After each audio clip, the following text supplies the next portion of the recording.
we limit ourselves. And it's only us. There's nobody else that's doing it to you. You've chosen to adopt those beliefs. And once you push yourself outside of that comfort zone, what becomes possible is absolutely miraculous. What is this limiting belief in my case that I'm not a good person? What does it cost me in my past to think this way? What is it costing me in this present moment to think that I'm not a good person? And here's the kicker. If I don't evolve this, if I don't get deliberate, what is it going to cost me in the future to continue to think that I'm not a good person? And the law of attraction is one that works like this. You get back from the universe, from the world, what it is that you put out there in the world.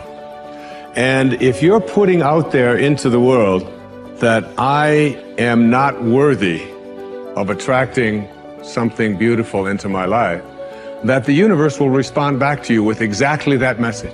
If I'm lying to you about who I am, or I'm lying to you about whatever, there's no starting point. There's a false reality. You have to create the real reality. It would be better for you to act towards an end that makes everything that's good better.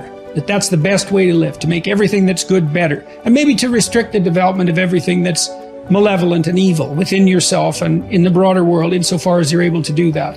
And so I think that's an expression of love, is that because when you love something, you care for it. And the proper attitude towards being, I think, is care. The best thing about life is tomorrow never happens. Yes? If you just know how to deal with what's now, you know how to deal with your entire life. This moment, if you know how to manage your thought, your emotion and your body, rest, drama outside happens. But if this is like this will be joyful and wonderful no matter what's the drama around you. Yes? Oh, what if this happens, what if that happens? Yes, all those things can happen. But you came here to experience life, not to avoid life, isn't it? This is about being able to think like a champion, know what goes on in their heads, understand how you can relate it to your business and whatever you do to take yourself to the next level. And I'll tell you, if you fight with all you have, more often than not, you won't go down at all. You will win. But you have to make that attitude a part of your everyday life. Do the extra repetition. Run the extra mile. Go the extra round. Make the right choices. Give the full measure. Make yourself stronger. Every day, comfort you versus growth you are in a fight. There's a war going on inside you. Comfort you versus growth you. Every day there's a fight, there's a battle, there's a war going on. And you need to decide who's gonna win the fight. It's a daily thing. And the more growth you wins against comfort you, the more you start to grow, the more you start to hit your goals, the more you start to have an impact, the more you start to love yourself. It's painful to understand how much of what you're doing isn't productive. So I'll give you an example. So I've done this a couple of times with classrooms full of students. Usually when I'm lecturing about career development, I say, okay, how much time do you waste? So then I get the class to vote. How many of you waste 10 hours a day? It's like 10% of the kids will put up their hands. And it's interesting because I don't define what constitutes waste. I just ask the question. So they're diagnosing themselves, right? I'm not saying you're wasting 10 hours a day.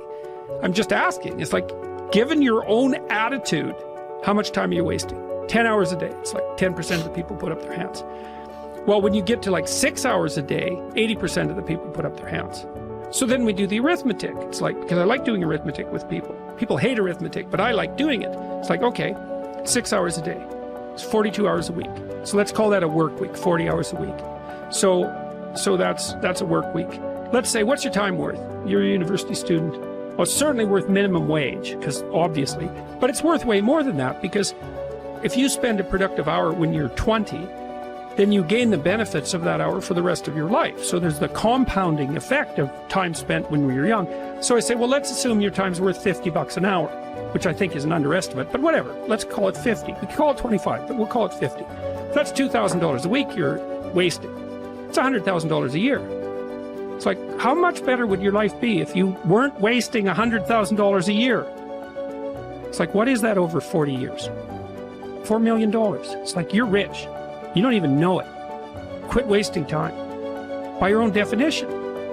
It's like people shake their heads. Well, I never thought about it that way. It's like, yeah, think about it that way. Don't waste your damn life.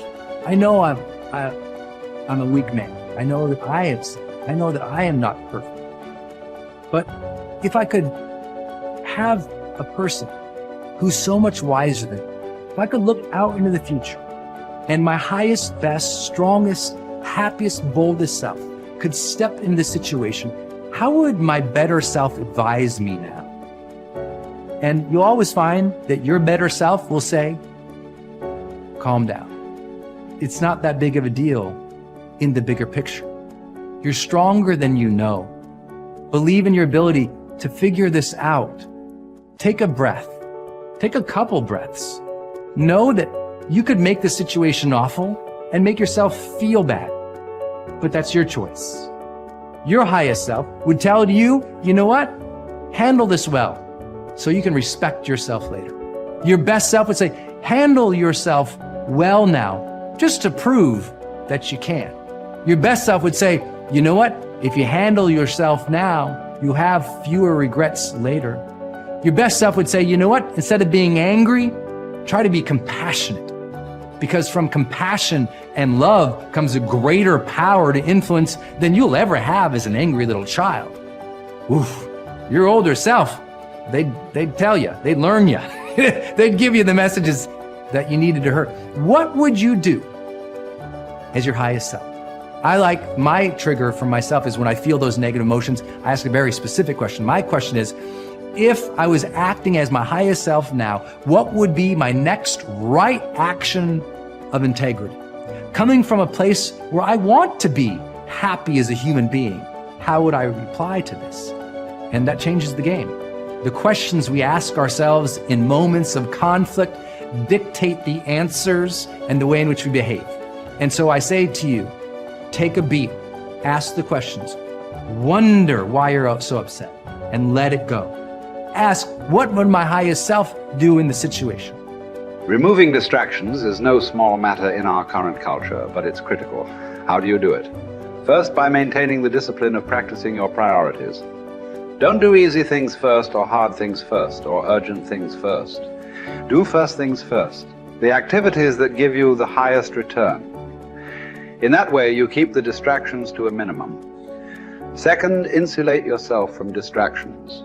I've found that I need blocks of time to think without interruption. I've mastered the art of making myself unavailable when necessary and going off to my thinking place so that I can work without interruptions.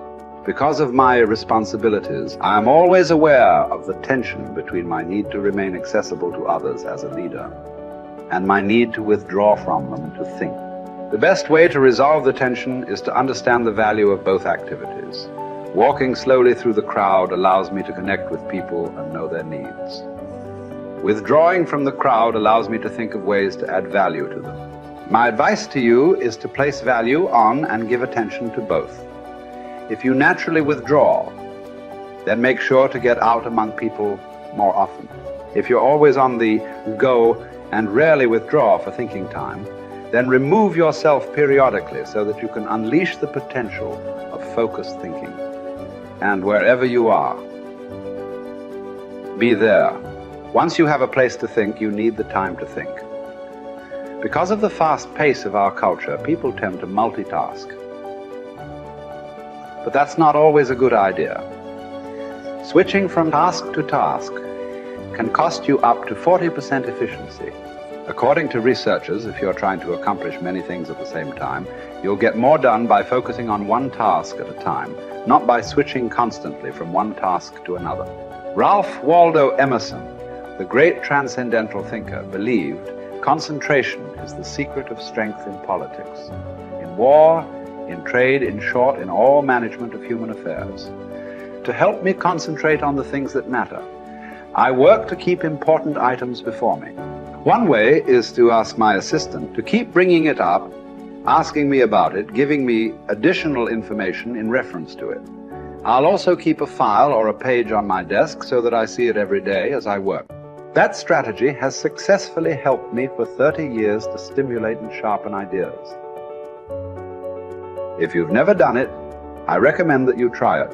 Take a good look at yourself from time to time to see whether you are actually making progress. That is the most accurate measure of whether you are making the best use of focused thinking. Ask yourself, am I seeing a return for my investment of focused thinking time?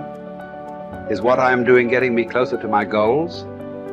Am I headed in a direction that helps me to fulfill my commitments, maintain my priorities, and realize my dreams?